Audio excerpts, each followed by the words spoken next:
Barrell Craft Spirits are just great, amazing people, as you can see. Sending some swag to Chuck. They also sent us bottles, and they sent us the OG. So the original named release they had was Dovetail.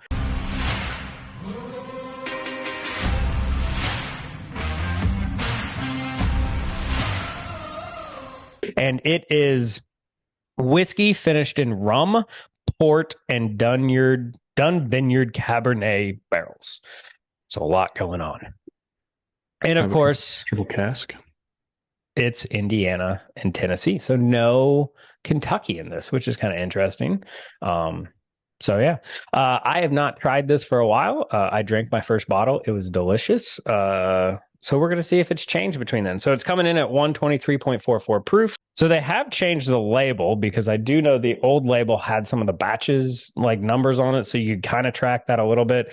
Now it's become such a staple with all their stuff that they definitely just put that it's whatever it is on there. So it's not, you're going to get a consistent product now.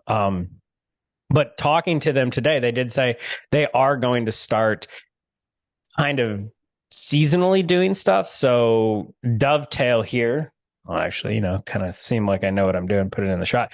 Dovetail here is going to be obviously a winter release, whereas coming up with spring and summer, we all know what that is, which is seagrass. But yeah, so we've got the Dovetail here, and we're going to see what we think.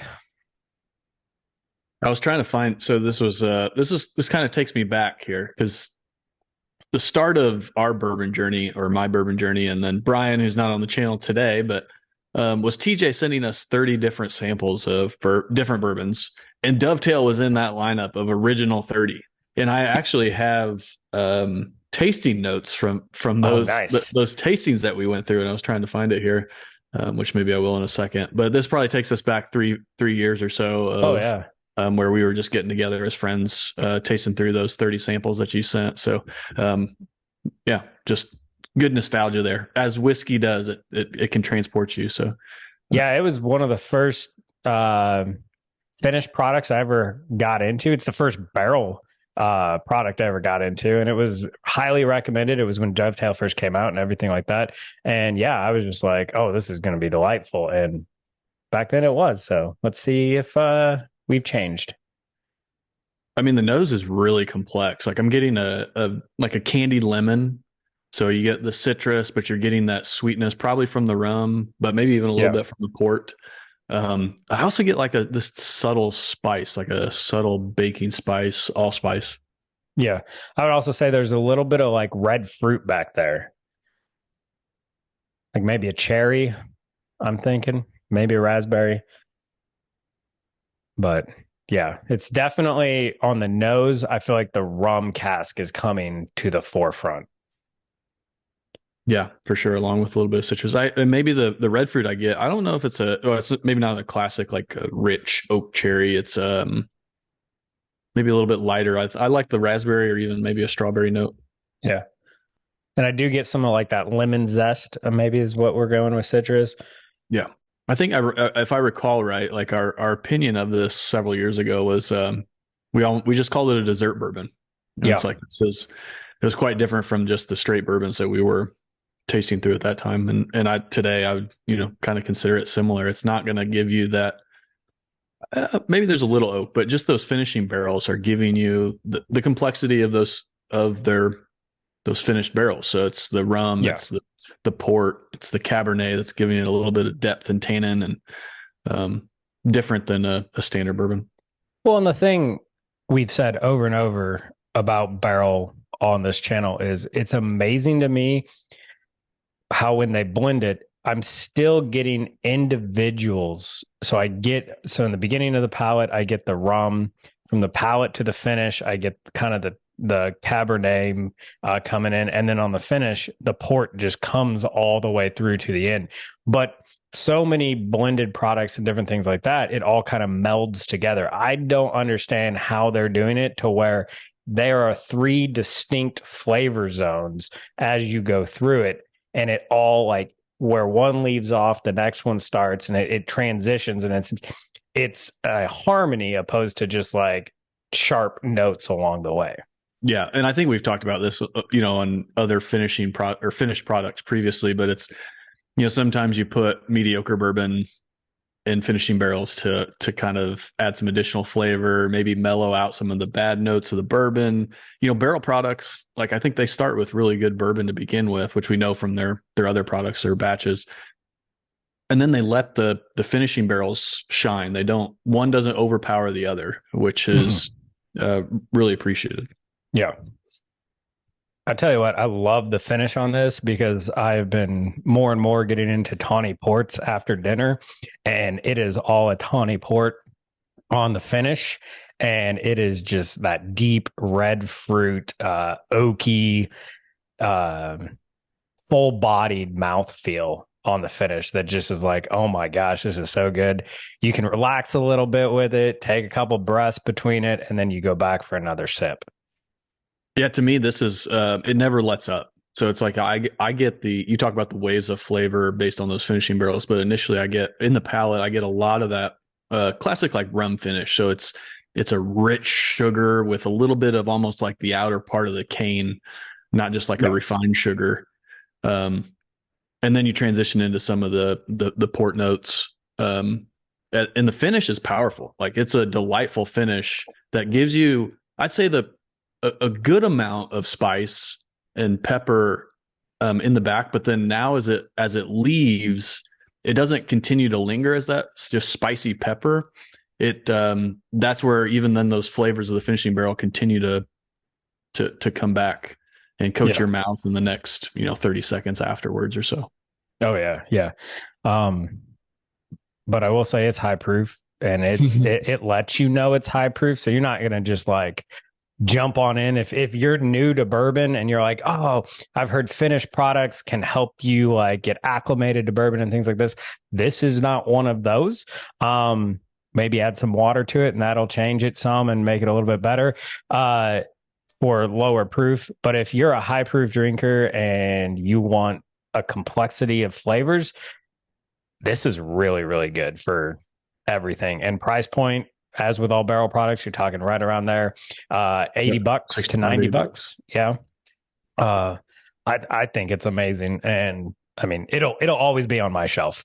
I'm not going to drink it every night because obviously it's a very complex flavor profile and it's going to change your palate a little bit for anything else. But it might be worth finishing on every now and then too. So, I mean, yeah, and I'd say like the proof point is higher. So if you're used to Basil Hayden's, then maybe this isn't you don't jump into this. But it's one of those like if I didn't have a palate opener tonight, you just take you take 2 or 3 sips, let your mouth your palate adjust to the proof point, to the flavors, and then give it an opinion. Don't start with the first sip thinking that's your opinion, or like you're just going to taste fire. So and that's true of any bourbon. Just you need your mouth to adjust a bit. So we always, or most of the time, you might take a 90 or 100 proof to kind of to warm up the palate a bit. Yeah. And this is no different. Yeah, but certainly, adding a little water to it could help if you're not accustomed to that proof point. So something that Barrell has started doing over the past year and a half is their gray label on the Evergreen line. So naturally, Dovetail was, one of those first ones I sent to these guys, and I loved it. So when I had the chance and my wife wasn't looking, I went out and bought the gray label Dovetail. So this just means that it's aged extra long. Now you're just teasing. I don't see that in my samples that you sent me. No, just this is my special bottle. Come visit. So it is 131.54 proof, which is slightly higher. It is still finished in rum, port, and done vineyard Cabernet barrels.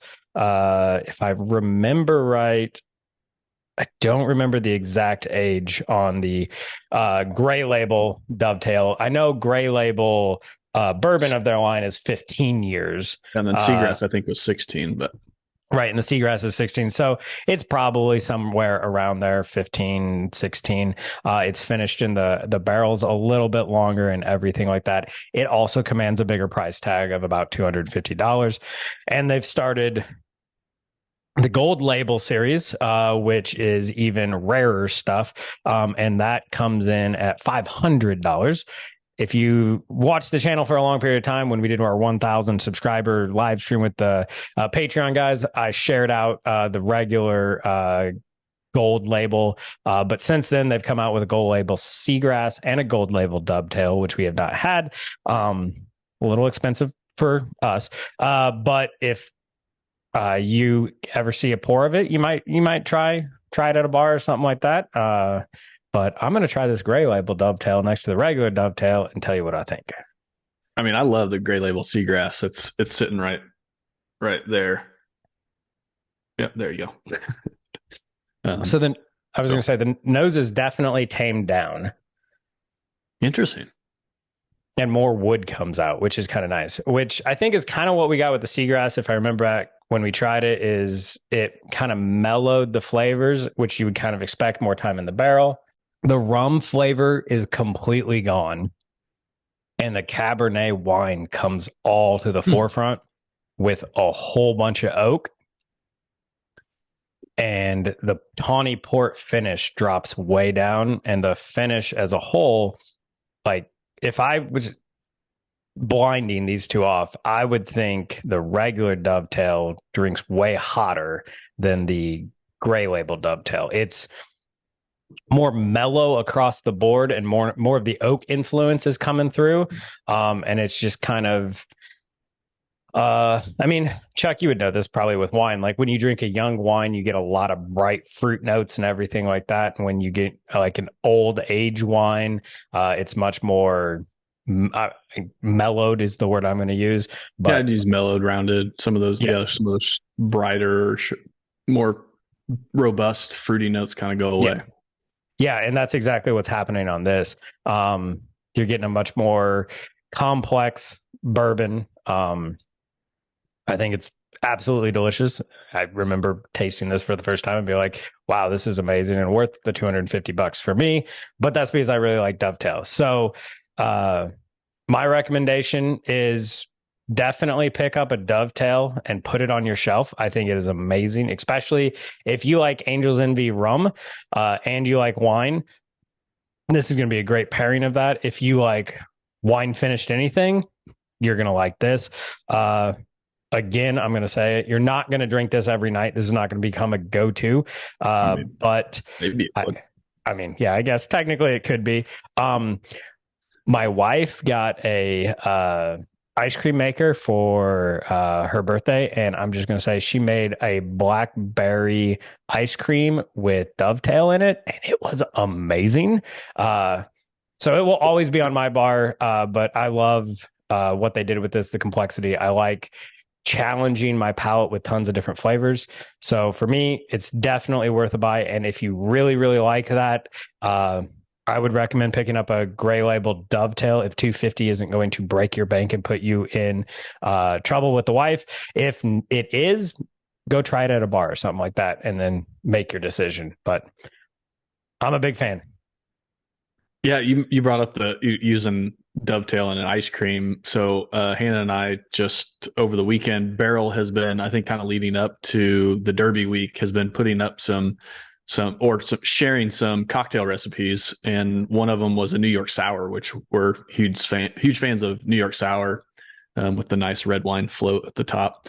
So we made a couple New York sours over the weekend with the Dovetail, and it was delightful. So even if high proof bourbon straight up neat isn't your thing, maybe give the Barrell Instagram a follow. Go check out some of their Instagram or some of their cocktail recipes, because I think that this bourbon shines in a cocktail. Good cocktails start with good bourbon, and this cocktail, the flavors of this bourbon really enhance the cocktail. So yeah, I mean, I know in September when they have the Bourbon Fest in Bardstown, everybody goes for the seagrass slushies. Like That That is sounds delightful. crazy popular. So maybe if you're not quite in the Dovetail mood because it is more of a winter drink, pick up a glass of or a bottle of seagrass, make some seagrass summer slushies. So I say mean, that five times fast. maybe I'm teasing a future episode here, but of their evergreen lineup, do we have a favorite? Ooh, So I like Dovetail, this. Armida, Vantage, Vantage. and did I leave out Seagrass? Or Yeah, and seagrass would be the other one. Seagrass, Yeah. Dovetail, Vantage, Armida. Yeah, there we go.